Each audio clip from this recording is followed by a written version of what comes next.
So this time last year, you very kindly came down to speak to our new students, and you were playing the Concorde 2, which is a fabulous venue, capacity 600. Tonight, Brighton Centre, capacity 4,000. God, that must be amazing. What do you think has led to your rise in success this year? I think just a lot of shows, just doing shows, doing loads and loads of gigs. I think that's the most important thing as a band like us. You know, you need to be on the road, you need to be doing tours. And I think in Brighton in particular, we started playing, we played the Coalition and the Hope, a lot of smaller venues, and just worked our way up, really. And we've been doing that since we started, 5-6 years ago, just working our way up from pubs, and then now playing arenas. So yeah, it's all you got to do, is loads of gigs. But do you get that kind of, the boy band kind of reaction, when they go wild and throw pants on the stage and things like that? It is mad over there, yeah. I remember we had to get police escorts from the airports to the hotels and stuff, and even you'd get off the plane and the captain's trying to get a photo with you and stuff. It was mental. Even during the flight once. Even during the flight, who's flying this thing? Lethal. And yeah, it was mad, and the fans, they're all on these mopeds weaving in and out of traffic, trying to bang on the tour bus window, and it's and the roads aren't great. Do you know what I mean? Yeah. It's dodging potholes and knocking on the it's crackers. It's great though. What's it like in North America? Going over there, is it they love the UK boy bands now? Well, it's awesome over there because they really appreciate the playing. Obviously, some actual proper boy band stuff doing amazing in America, but as well as that, they love bands like us who actually play instruments like the Script. And the Kooks and people like that did amazing over in America, and also the country scene as well is so massive over there. They kind of like that side of things, and we kind of do a little bit of that in our album. So it's been going amazing over there. It's early days because it's a very big country, and a UK tour will kind of last a month, but a US tour can last anything up to 6 months. So it takes a while, but we've had a good start, and we release the album over there early next year, and we'll be back over there touring, and then that's kind of how we know how it's going. But at the moment, it's all good. So you've relaunched your debut album. Why have you done that? And how different is it this time? It's just down to America, really, because we haven't released the album in America. We didn't just want to release a second album in the UK because we want to be up to date with the whole world, really. So what we did is we've been writing all the time. So we wrote Broken Hearted, which was our last single, and Juliet, which is our new single now, out in 2 weeks. And so we just thought what we could do is just repackage Chapman Square, which we feel's actually got a lot more legs in it anyway. I mean, I think it's nearly hitting platinum now, but it'd be nice to hit the 500,000 mark. That's what we want. Sorry. And then I think what we'll probably do is put a little acoustic album on there as well. So for the fans, stuff the acoustic stuff we've been doing on YouTube and that. So. And a documentary, as Ryan said, of us on the road, which is quite a good insight if you're a new band or whatever starting out. You want to see what it's like on the road. Is it warts and all? Yeah. We have it's a nice argument between me and Andy about a click track, isn't there, after a gig in Newcastle, which is interesting. It was actually my fault. I came in too early. And I blamed it on Adam because he didn't count. As a drummer, I wanted him to count me in, and he didn't count me in loud enough. But it was actually my fault, so I'll apologise for that now. Mate. There you go. I feel like that should be a subtitle in that bit of the video saying Andy has since admitted this is his fault. You've collaborated with rapper B.O.B.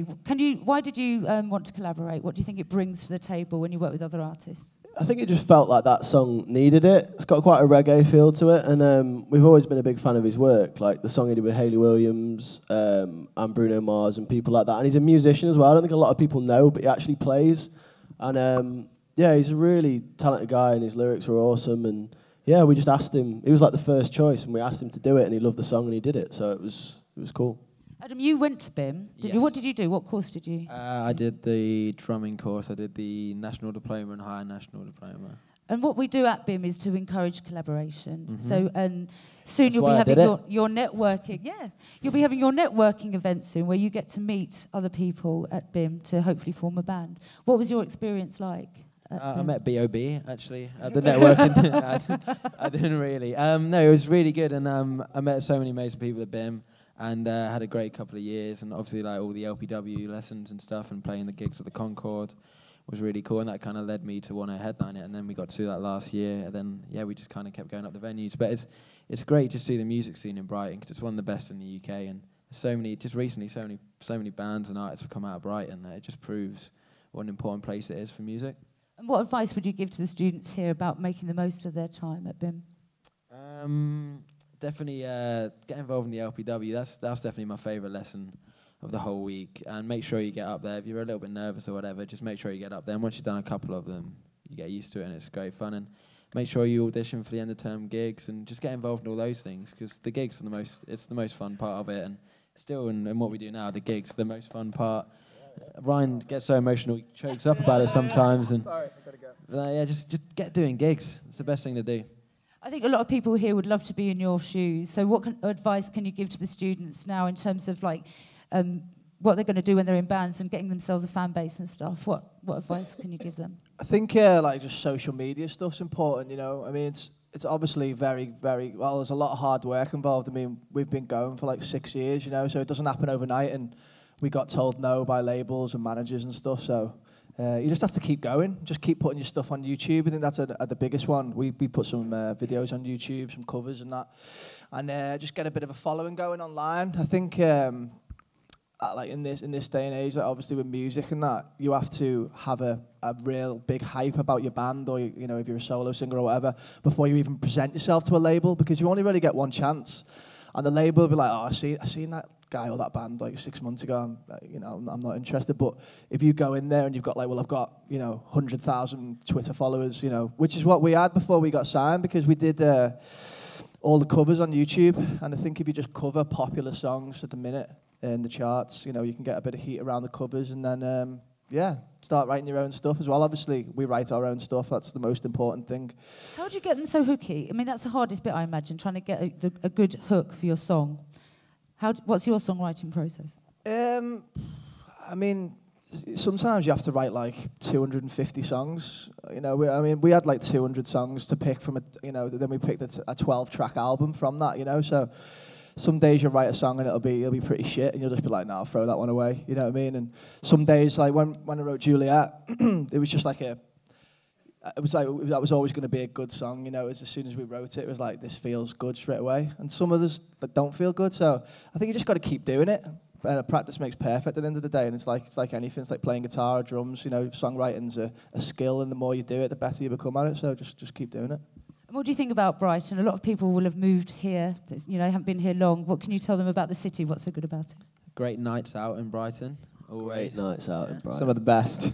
Some of the worst and some of the best. Can you remember them? You can't always remember those nights. Apparently, I can't remember it. I don't think I've ever been out here. The pictures show that they were kind of good nights. We're going to have a night out tonight after the gig, after Brighton Centre. We're going to go out. And around here somewhere? Yeah. Or where are you going to go? Not too sure. Are we all invited? Yeah, of course you are. Yeah, but we're not too sure where we'll go yet. Where do you normally go out? Where did you take us that time? Weatherspoons. Get a picture, start big, end terribly. Normally do a bit of Madame Geishas, then Lola Lows or something. Coalition. Get in. Where? King's Mansion. Hello. Never heard of it, but great, fantastic. What a place. Sounds good. So you actually are going to invite people along tonight, because you've been very generous and bought some tickets along. Is that right? Yes, we've bought a couple of hundred of tickets along. So if anyone wants to go and see Lawson tonight at the Brighton Centre, there's a guy called Tom Beck, who's going to be in the foyer with tickets. They're absolutely free. Go and have a big party with them, and then maybe they might be able to hang out with you later. Yes, we'll go party. Okay, thank you, boys. Have a really brilliant tour. Enjoy yourselves. Cheers, thank you. Put your hands together for Lawson. Cheers, everybody.